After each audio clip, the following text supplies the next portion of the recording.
आज एनसीपी किसकी, इस पर होगा फैसला और सीधे आपको लिए चल रहे हैं अजीत पवार के संबोधन में क्या कुछ कह रहे अजीत पवार, सुनिए। 2019ला 54 झाली आमदारांची, तरी देखील काही गोष्टी करून सरकार शिवसेना काँग्रेस राष्ट्रवादीचा आणण्याचा प्रयत्न झाला। मित्रांनो, त्याच्या आधी 2014ला पण एकदा भाजपची सत्ता नव्हती, त्यावेळेस भाजपच्या नेत्यांनी सांगितलं 16 जागा राष्ट्रवादीने लढवाव्यात, 16 जागा शिवसेना लढवेल, 16 जागा भाजप लढवेल, 48च्या 48 जागा आपण निवडून आणू।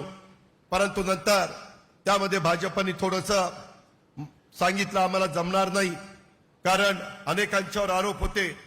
नितीन गडकरींची इच्छा होती परंतु इथे नेते मंडळींची इच्छा नव्हती, म्हणून ते बारगळलं। 2014ला जे सत्ता आली ती भाजपची आली। भाजपची सत्ता आल्यानंतर त्याच्या केंद्रामध्ये राज्यामध्ये आपली सत्ता आली, परंतु जे समन्वय असायला पाहिजे होता तो दुर्दैवाने राहिला नाही आणि 2019ला आपला पराभव झाला। 41 आपण आलो, काँग्रेस 42 आली आणि विरोधी पक्षामध्ये आपल्याला सगळ्यांना काम करावं लागलं। आम्ही पण काम केलं। और देखिए अविनाश का रुख कर लेते हैं। अविनाश मेरे सहयोगी इस वक्त लगातार मेरे वसत में। अविनाश, अजीत पवार कह रहे हैं कि पूरा सम्मान है शरद पवार का और हम लगातार उनके हर फैसले में साथ रहे। अभी लेकिन देख रहे हैं कि 6 जो विधायक हैं वो दोनों में से किसी कैंप में नहीं है। अजीत पवार का संबोधन चल रहा है, वो लोग वहां पे अपने लोगों को कन्विंस कर रहे हैं कि हमारा जो फैसला है वो सही है। जी बिल्कुल, जैसा कि यहाँ पे अभी अजीत दादा पवार का संबोधन चल रहा है, कार्यकर्ताओं को जो उमंग देखने को यहाँ मिल रही है वो बहुत ही भारी है। और इतने के बावजूद जो 6 विधायकों की आप बात कर रही हैं, उसके अलावा भी कुछ अभी ऐसे भी विधायक हैं जिन्होंने साइन तो किया है, सिग्नेचर तो किया है, बट इस सभा में अभी नहीं पहुंचे हैं।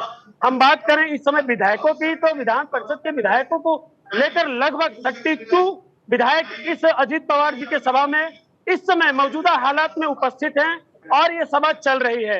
ऐसा माना जा रहा है कि देर सवेर अजीत पवार जी अपनी जो बहुमत की संख्या है वो पूर्ण कर लेंगे। जादुई आंकड़ा जो 36 का है वो छू लेंगे। तो कहीं ना कहीं जिस तरह से एकनाथ शिंदे जी उद्धव ठाकरे को लेकर बाला साहब ठाकरे को अपने मार्गदर्शक मान के सारी चीजें कर रहे थे, तो उसी तरह से आज अजीत पवार जी भी वही शब्द बार बार दोहरा रहे हैं कि शरद पवार जी हमारे गुरु थे, हैं और रहेंगे। तो कहीं ना कहीं जो इमोशनल कार्ड एक तरफ से खेला गया है शरद पवार जी के तरफ से, उसी का जवाब अजीत पवार जी अपने संभाषण में यहाँ पे देते नजर आ रहे हैं। हम बात करें कार्यकर्ताओं की, तो कार्यकर्ताओं की यहाँ पे हुजूम लगी हुई है और संख्या बल की जो बातें सामने आ रही है निकल के, 6 विधायकों की जो हम बात कर रहे हैं, 6 विधायक जरूर अभी यहाँ पे नहीं आए, वो हालात को परख रहे हैं और जैसे हालात सही होंगे वो किसी न किसी साइड में आ जाएंगे। लेकिन माना जा रहा है कि वो सभी विधायक अजीत पवार के ही खेमे में आने की संभावनाएं जताई जा रही है। अब अजीत पवार जी इसके बाद यहाँ पे प्रेस कॉन्फ्रेंस करेंगे, उनकी अंतिम सभा चल रही है यहाँ पे और लगभग 32 विधायक यहाँ पे मौजूदा हालत में उपस्थित हैं। और अब देखने वाली बात यह होगी कि वो 6 विधायक के बाद जो और आवश्यकता 6 विधायक के बाद वो आने के बाद ये अपना बहुमत कैसे सिद्ध करते हैं या नहीं कर पाते, ये देखने वाली बात होगी। लेकिन दम भर रहे हैं कि हम बहुमत के आंकड़े को, 36 के आंकड़े को आराम से पार कर ले जाएंगे। जी, अब बहुमत का आंकड़ा पार करके ले जाएंगे। लेकिन उधर शरद गुट की बैठक की बात करें तो वहां पर क्या कुछ चल रहा है अभी? शरद पवार के खेमे में लगभग 15 से 16 विधायकों के पहुंचने की बात सामने आ रही है। लेकिन अभी ये निश्चित तौर पे कह पाना कि कितने विधायक किसके खेमे में आए, ये थोड़ा सा जल्दबाजी होगा।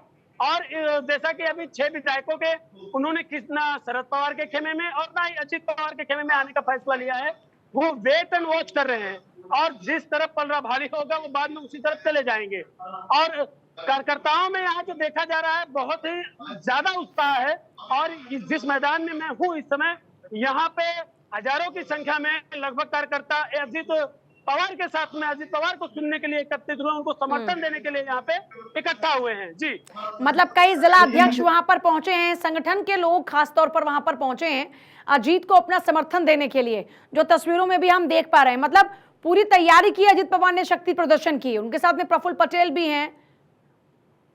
इसके पहले छगन भुजबल जी का भाषण हुआ, प्रफुल्ल पटेल जी का भाषण हुआ और सभी नेताओं के जो दिग्गज नेता बैठे हुए हैं उनका भाषण हुआ। छगन भुजबल जी का यह भी कहना था कि आज भी हमारे शरद पवार जो है मान्यवर हैं, हमारे मार्गदर्शक हैं, आज भी उनका उतना ही सम्मान है और हम सब दिन उनका सम्मान करेंगे। लेकिन जिस तरह से पुत्री मुंह में थोड़े से दिखे और विपक्ष के बैठक में कहीं ना कहीं अजीत पवार को विश्वास में ना लेना और इसके साथ में कई सारे जो कमियां सामने निकल आई, उसका नतीजा यह माना जा रहा है।